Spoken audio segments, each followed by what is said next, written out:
You're listening to The Hour of the Time. I'm William Cooper. The 16th century saw the rise of a very powerful society, based upon a secret cult in the mountains of Afghanistan, the Roshaniya, or the Illuminated Ones. References to the existence of this mystical fraternity exist from the time of the House of Wisdom at Cairo several hundred years before. In fact, the Roshaniya are just a later emergence of the old cult of the Assassins. It seems likely that small branches were founded in various parts of the Near and Middle East, which would account for the special usage of the names of the 8 degrees of initiation among them. The earliest figure named in the history of the cult is one Bayezid Ansari of Afghanistan, whose family claimed descent from the Ansar, the helpers who assisted Muhammad after his flight from Mecca nearly 1400 years ago. As a reward for this service, he stated his ancestors had been granted initiation into the mysteries of the Ishmaelite religion, the secret inner training which dated from Abraham's rebuilding of the temple at Mecca, the mystical Haram, to the Assassins through the Roshaniya and into Europe via the Knights Templar. Bayezid's own father, however, was known to be as narrowly conventional as anyone in the country, and one account of the rapid rise of the sect has it that Bayezid, after a period of preparation for the normal priesthood, was converted to his strange doctrine by a missionary from the Ismailis, the sectarians holding a secret doctrine supposedly handed down in the family of the Prophet, who maintained hidden lodges throughout the world of Islam, and also claimed, after the Crusades, to have penetrated with their ideas even Spain, Germany, France, and parts of Britain.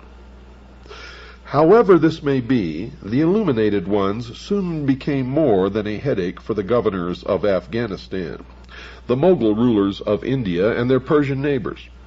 Not far from Peshawar, which is now in the northwest of Pakistan, Bayezid set up a small school where he carefully coached those who had been initiated by him in the knowledge of the supernatural that he claimed. A period of probation was expected from each candidate, during which he would go into periods of concealment or meditation, known as khilwat, or silence. During this time, he was to receive the illumination, which was emanated from the Supreme Being, who desired a class of perfect men and women to carry out the organization and direction of the world. Bayezid collected in this way, over a period of 3 years, about 50 staunch disciples, whom he had trained in obedience, and to whom, so we are told, he had shown a way whereby they could liberate their inner powers. Well, this meant that they were ready to follow his further instructions. These orders, according to what his opponents say, were that the whole sect would now become bandits, to prey upon the rest of the world, and all those who could not identify themselves by their secret sign were their legal and lawful prey. Little information is available from the other side, but 3 letters said to have been written from one branch to another contain in outline a plan to reshape the entire social system of the world, first taking control of individual countries one by one. And where have we heard that before?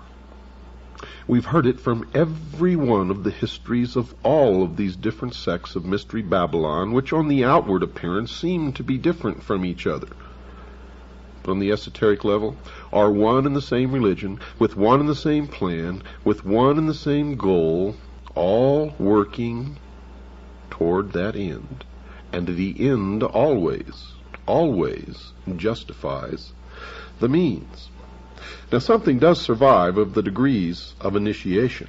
The first was Salik, or seeker, followed by Murid, disciple, Fakir, humble devotee, Arif, enlightened one, Khwaja, master, Emir, commander, Imam, priest, and Malik, chief or king. This succession does not follow the usual pattern of promotion in the Muslim mystical secret societies, the tariqas, and seems to have been specially devised for this one. In the first 3 degrees, the candidate perfected himself by repetitions of certain phrases which were believed to carry power. Examples are these: Rabba, Afrina'a, Heya, Hafida, Kwawaya. Of these words, all Arabic or Persian. The first stands for the concept of lordship, the second for creation, the third for life, the fourth for protection, and the last for absolute power. If they were repeated with deep meditation upon various forms of their manifestations in human life, it was believed the appropriate power would come into the devotee. Now, no special deity was worshipped, but it was believed that there was a supreme overall power, which was known by the sum of its individual powers, lordship, protection, and so on, a type of pantheism which works its way into the modern mystical societies of today. And that when one had meditated upon them all, and they had become the property of the invocant, he would thenceforward be a man of complete power. Now, folks, this kind of idea underlies a good deal of religious and magical thinking in many faiths, though it is seldom put in as concise a manner. The enlightened one of the 4th degree was he who could attain, during the rituals, complete identification with this overall power, and was guided by it in all that he did. It was said that he could communicate directly with the unknown or hidden supervisors. Now, this meant that, apart from the guidance of the chief, he was free to suit his own pleasure in life. No theological or social bonds limited him. It is at this stage, said the Illuminated, that the Arif could perform acts of wonder and magic, influence the physical world, and know the secrets of others. He attained this degree through the acceptance of him by the Master, to whom he had confided his dreams and mystical ecstasies. The Master alone really knew whether these were true or false experiences, and promoted him accordingly. Some people proceeded to the higher degrees without going through all the lower ones, because they were helped by the spirits of former illuminates who had died. The Master, Emir, Imam, and Malik degrees were reserved for the very highest men and women initiates. After the 5th degree, the segregation of the sexes in rituals was no longer practiced.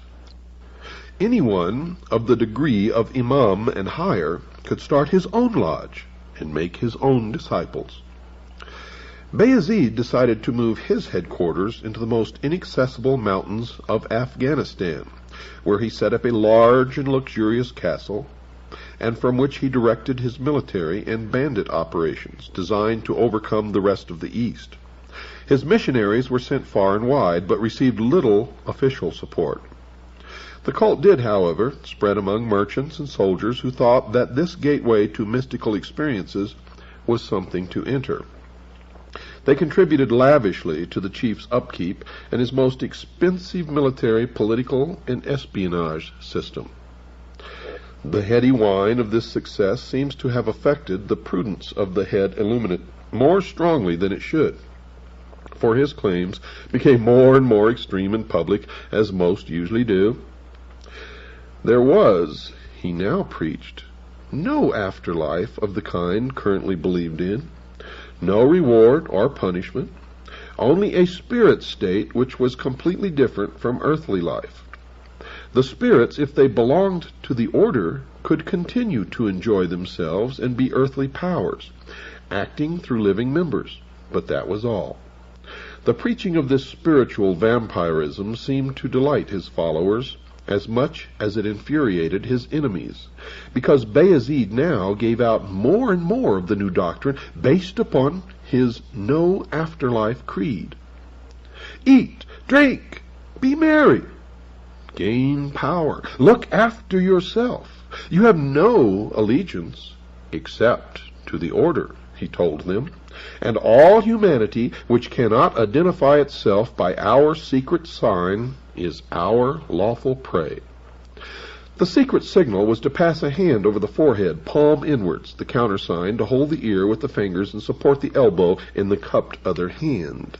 And you can see that sign be exchanged even today in the courts of law all over the United States of America between lawyers and judges, defendants and judges, prosecutors and judges, prosecutors and defending lawyers, etc., etc., etc.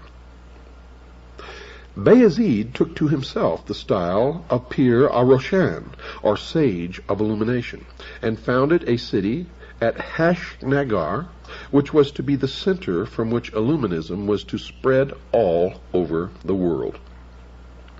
Now, each member of his following was given a new name upon entry. Does that sound familiar?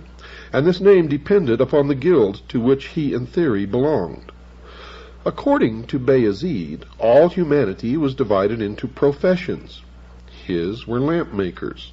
Some members were the makers, others sold lamps. Some were known as this kind of lamp, some another. Lamp of the darkness was a typical example. Among the other guilds noted are those of the builders. Does that sound familiar? Soldiers, merchants of various kinds, and scribes. They can be found today in organizations such as the American Medical Association or the American Bar Association, etc., etc.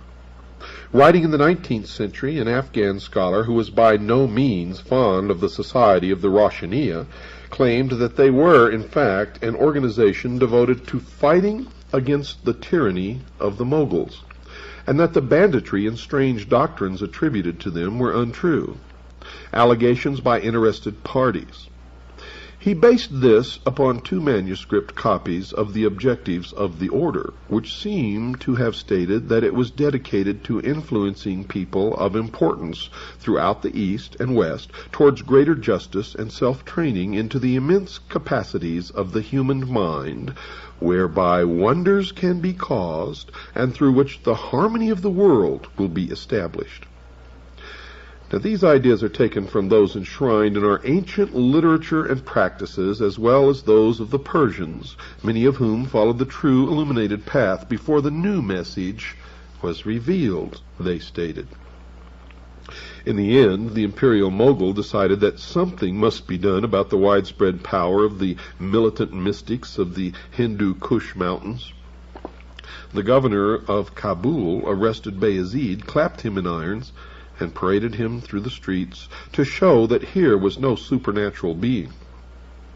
To give further point to the proceedings, his hair and beard were half shaved, but this governor, Moshin Khan, was under the ascendancy of his religious guide, one Sheikh Atari, who may even have been a secret adherent of the Illuminated One, for the cult was spreading with rapidity.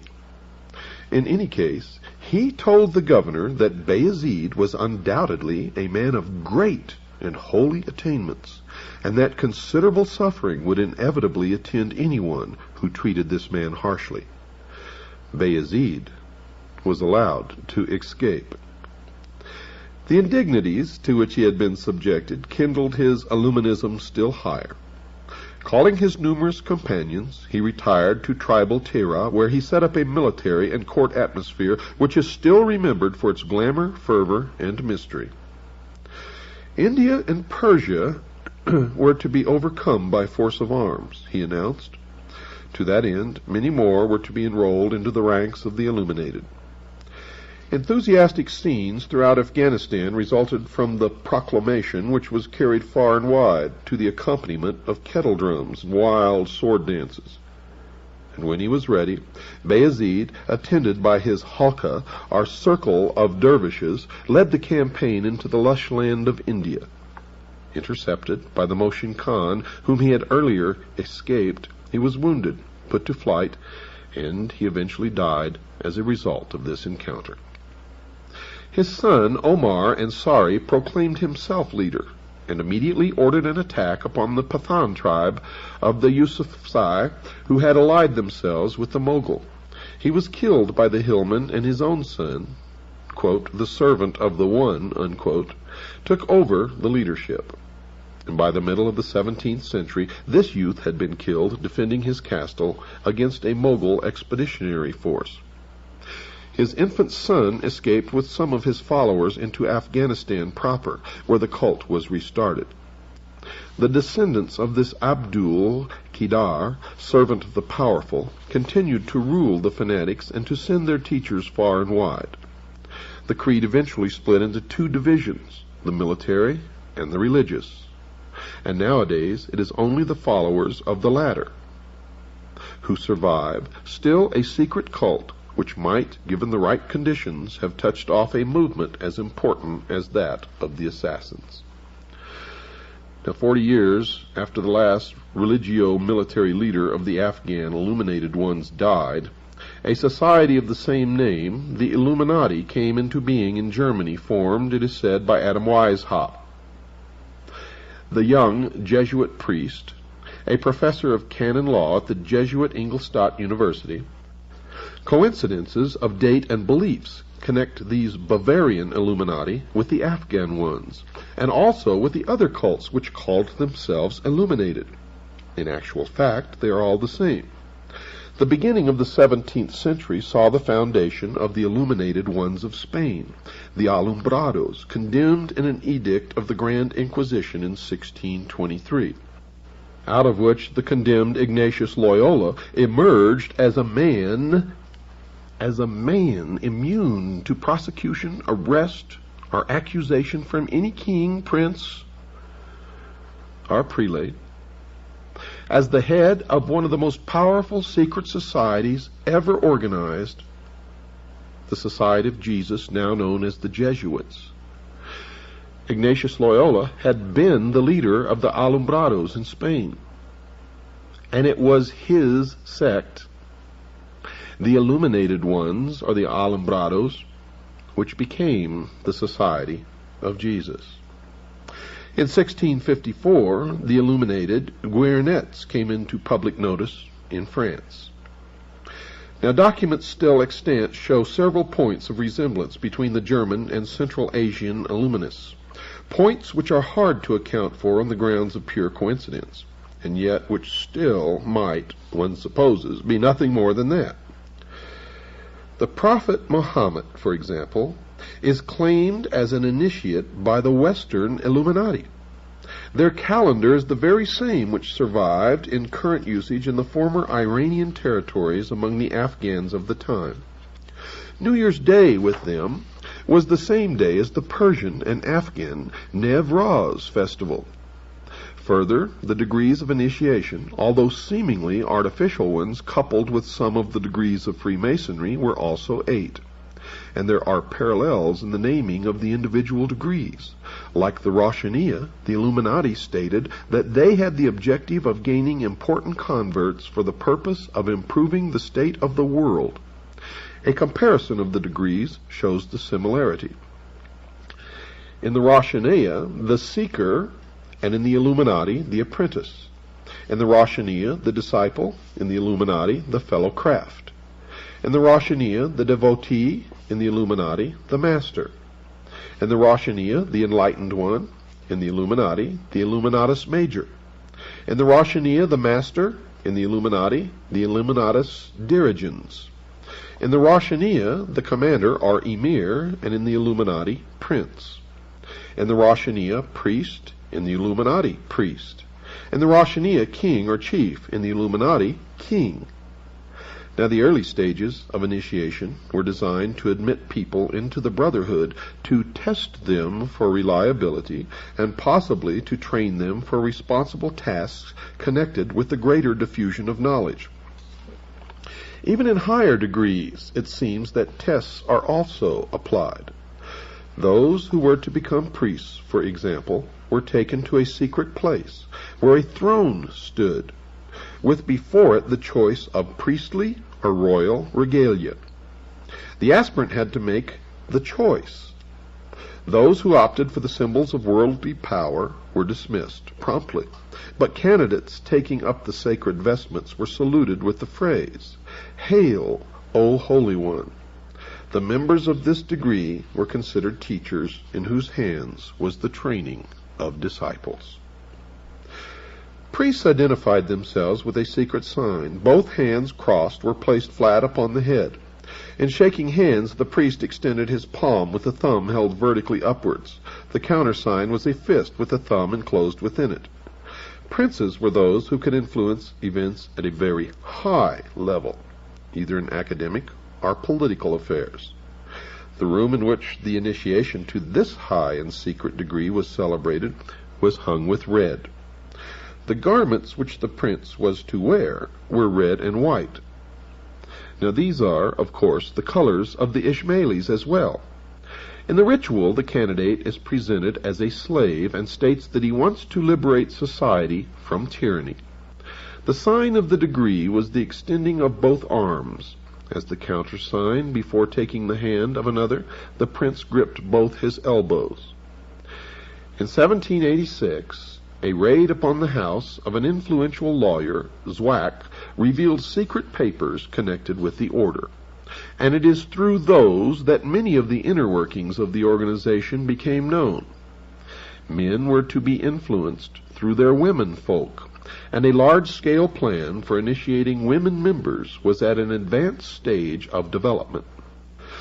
It has been widely claimed and touted that many of the charges which were made against the German Illuminati were false, and that the possession of instructions, for instance, on forging seals, was due to the fact that the lawyer Zwack had a collection devoted to that subject, as a matter of legal interest to him.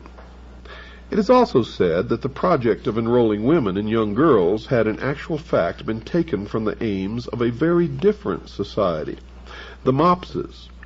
While this matter still remains open, however, one may as well examine some of the documents which are stated to have belonged to the society.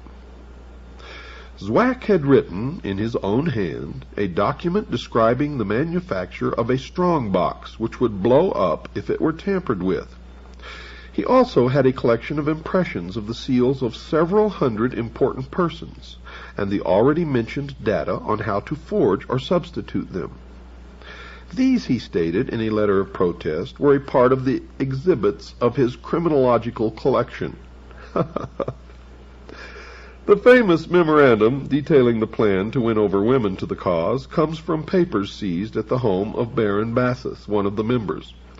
The document states that women are the best means of influencing men. They should be enrolled, and into their minds put a hope that they might themselves in time be released from the tyranny of public opinion. Another letter asks how young women can be influenced, since their mothers would not consent to their being placed under the Illuminati for instruction. 5 women were suggested by one member as a start. They were 4 stepdaughters of one of the Illuminati, who were to be placed in the care of the wife of yet another Illuminated One. They, in their turn, would enlarge the society through their friends. It was further mentioned that women are not considered to be really suitable for such an undertaking, because they are, quote, fickle and impatient, unquote. But the order was most sorely hit by the fact that something quite discreditable to the character of the founder was discovered, and it was thought that he might be trying to use the organization for personal reasons. Now, the establishment version goes something like this. Weishaupt, upon the suppression of the order, refused a pension which he was offered after he had been dismissed from his professorial chair. He attributed his downfall to the machinations of the Jesuits, whom he hated, and who had opposed him, as he was not of their number, whereas they considered the university post which he held to be a long-standing prerogative of their own. And nothing could be farther from the truth, for Adam Weishaupt was himself a Jesuit priest, holding a professorial chair at a Jesuit university.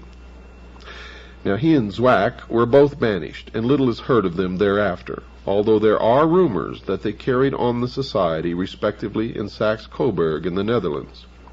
Another incident that you will not hear in establishment accounts is the story of the messenger riding from one Bavarian Illuminati lodge to another, who was literally struck by lightning, divine intervention if you will, struck dead from his horse, in his pouch carrying the papers of a secret plan to take over individual nations and ultimately the world, were put into the hands of the Bavarian government.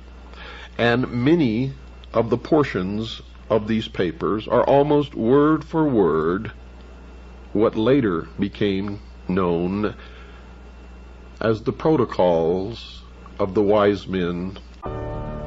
Illuminism had spread to France, however, some years before its suppression in Germany.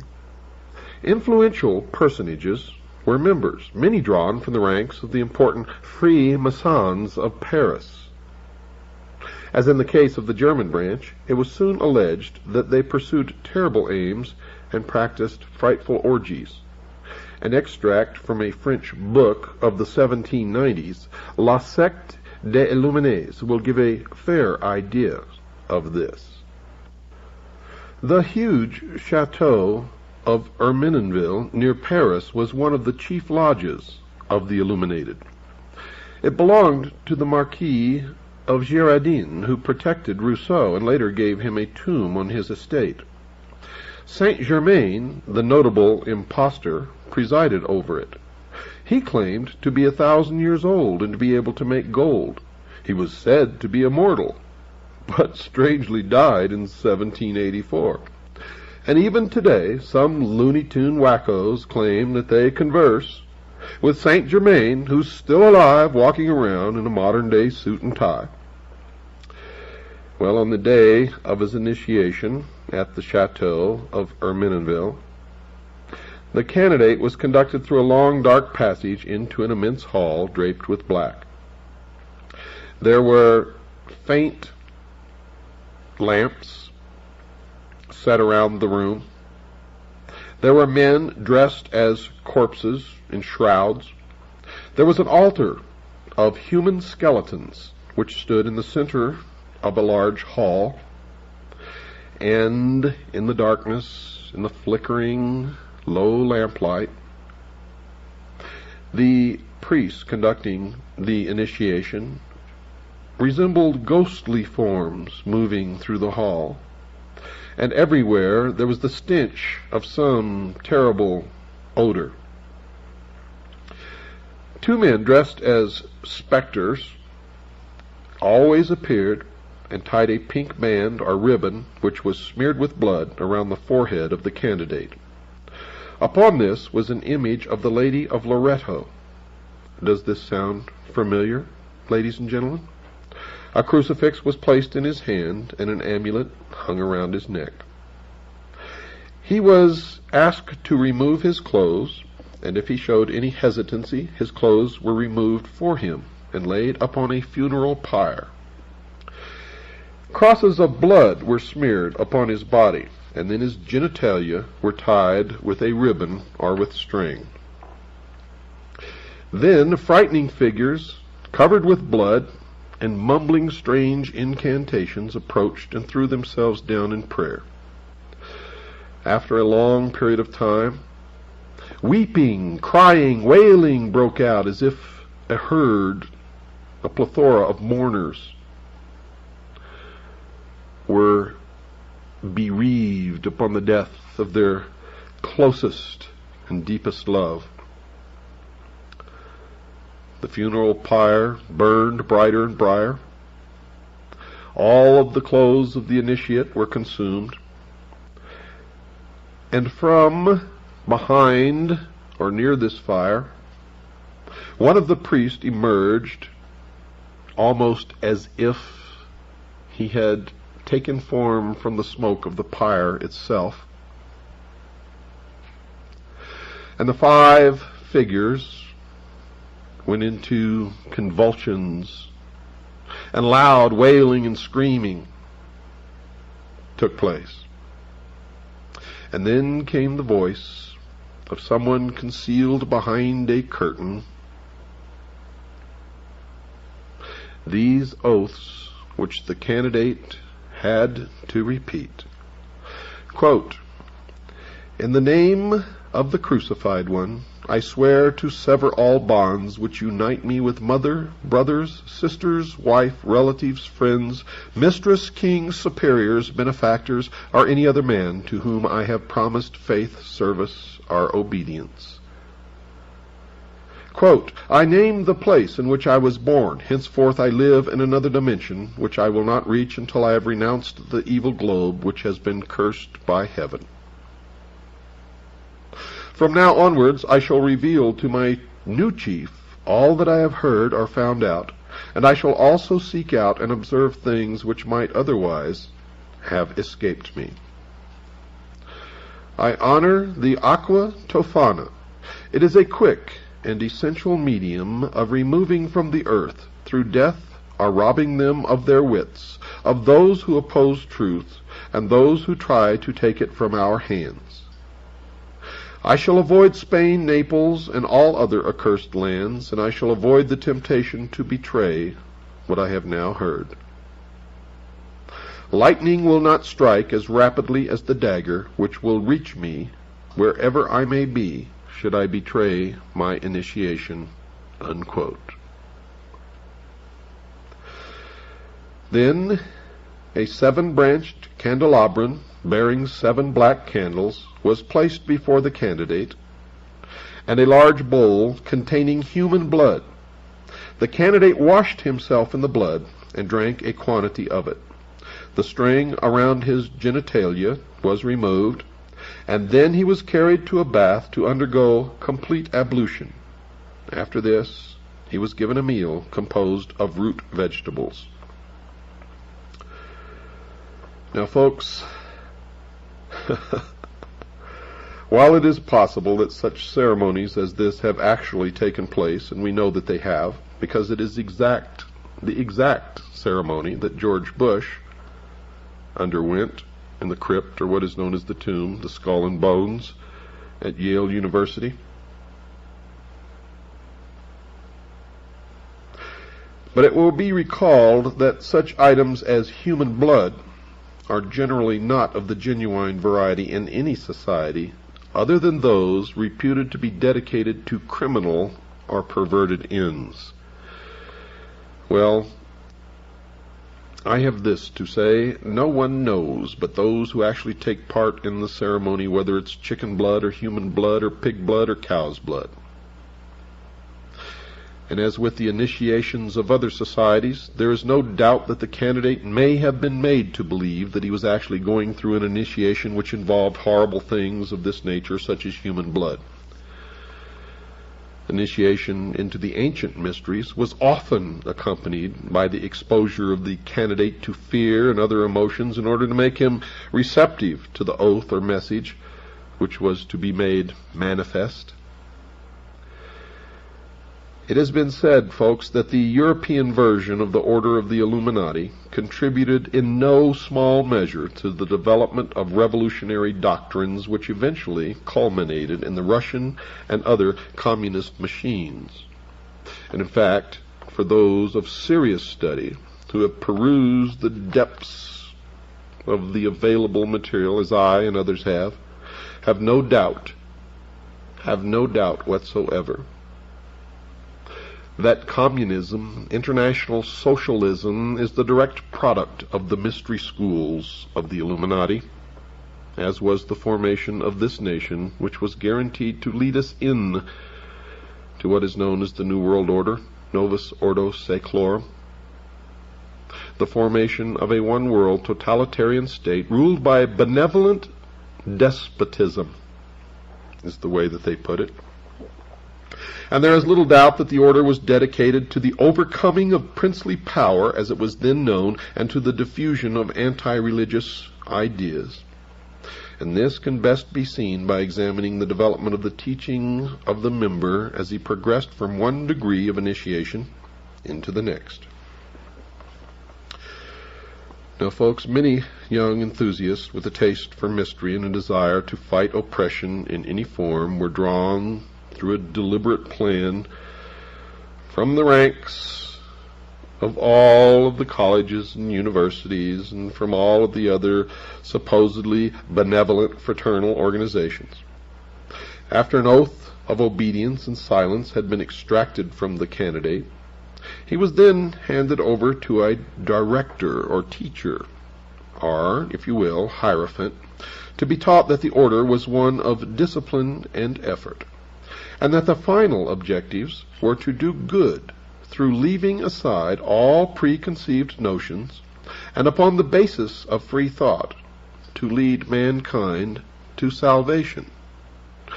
But salvation granted by who?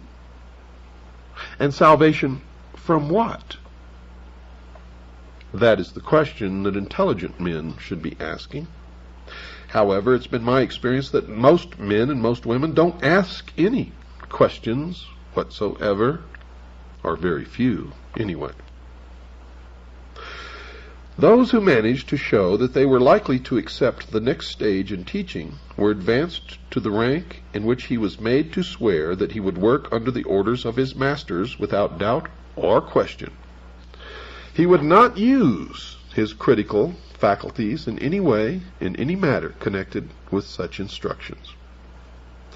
Now, in the lower ranks are the nursery for all you Blue Lodge Master Masons out there who think you know so much and are nothing more than the greatest group of followers ever conceived and let loose upon humanity. Yes, in the nursery, the member was very much in the dark as to the way in which the order was run and how it should accomplish its design of freeing the world. As he progressed, however, he found that a part of his service to the society was to gain financial and social power, and to place them at the disposal of the group.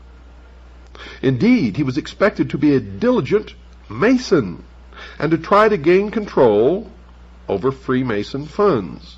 It was not until the 10th rite of promotion had been completed that the member was given, with the grade of priest, certain definite knowledge. And now today, in the order known as the Scottish Rite, this information is not given until the candidate actually reaches the 30th degree, according to the actual writings of the man who was the Grand Commander of all Freemasonry of the world and of the Scottish Rite of Freemasonry in the United States, Mr. Pike, General Pike. Well, this knowledge included the fact that the Illuminati were proposing to destroy princes and prelates throughout the world, and were to remove forever the feeling of local nationality from the minds of men. Another goal was to destroy all existing religions. The ways in which this was to be done involved infiltrating high positions in education, administration of government, the military, and, of course, the press. The very highest degrees showed that the rationalism and materialism of the thinkers who developed it were determined to stamp out all belief in religion, God, and any faith in a deity. The initiate was told were human inventions, and they had no meaning whatsoever. Now, this was developed further, and the member who arrived at the highest position in the order, or that designated as Rex or King, learned that he was now the same as any king, on the same level, with the same rights and the same divine right of rule, and that all men were capable of equal advancement. But all men were not equal. Hence the need for kings over man was an illusion perpetrated by those in power, and this perpetration was to be broken at all costs. And the highest, or the man who sat at the head of the council of hidden supervisors, made up of 9 members, was designated as Rex Mundi, or literally translated, King of the World. In their machinations to overthrow, topple the kings and queens of all of the countries of the world from their thrones, they established the United States of America in the English colonies in the New World, and its ultimate goal, its secret destiny, was to be the catalyst to bring into the world what they called the Great Society, or the New World Order. And it certainly worked, dear listeners. As you can look back through history, the granting of the common man of liberty, fraternity, equality, freedom that he had never tasted or known before in history, lit the spark that then ignited the French Revolution, of course, with the leadership and the manipulation of the people of the Illuminati, the lodges of Freemasonry, the Ancient Order of the Rose and Cross, and others at the highest level are all the same, with the same goals. And this spark of revolution spread throughout the world. And until we all grow up and learn how to stop this, it will continue. As the secret societies propel us, manipulate us, deceive us, lie, operating in secret, infiltrating everything decent and good that man has ever built, destroying it from within, bringing closer and closer their goal of what they believe to be a utopia on earth, a one-world, totalitarian, socialist order. They hope to create the world where they will rule, as being the ones who possess the only truly mature minds. They will establish a council of advisors to a world charismatic political and religious leader who will be the outward rule, but he will really take his orders from this benevolent despotism, this council of learned elders, and everyone on the face of this earth will be under total control for every 24-hour period of their lives. There will be one world religion catering to the needs of man, not man obeying the laws of any god. The general rule will be, as has been touted many, many times by these people, do as thou wilt shall be the whole of the law. And even murder will be considered to be a learning experience, provided that the perpetrator actually learns something. People who exhibit violent tendencies as a matter of normal behavior on their part will simply be eliminated. Ladies and gentlemen, I hope this is beginning to come together and make sense to you. If it doesn't, as yet, we have a long, long way to go, as you have probably already begun to understand. Now, folks, we are at the current time $1,800 in the hole for airtime. If you want this program to stay on the air, we had better start receiving some donations from your end. Now, those of you who have been donating, and some of you have sent sizable contributions to WWCR to pay for airtime, we sincerely thank you. But all those of you who have been sitting out there doing nothing, contributing nothing, and absorbing the years and years of work from me and all of the members of CAGI who bring together this wealth of information so that you can receive it. It's time that you put up your fair share. So send it in now. You can send it in to the address given at the end of this program, and while you're at it, ask for a packet of information and you'll get it. or you can call Stan at 602-56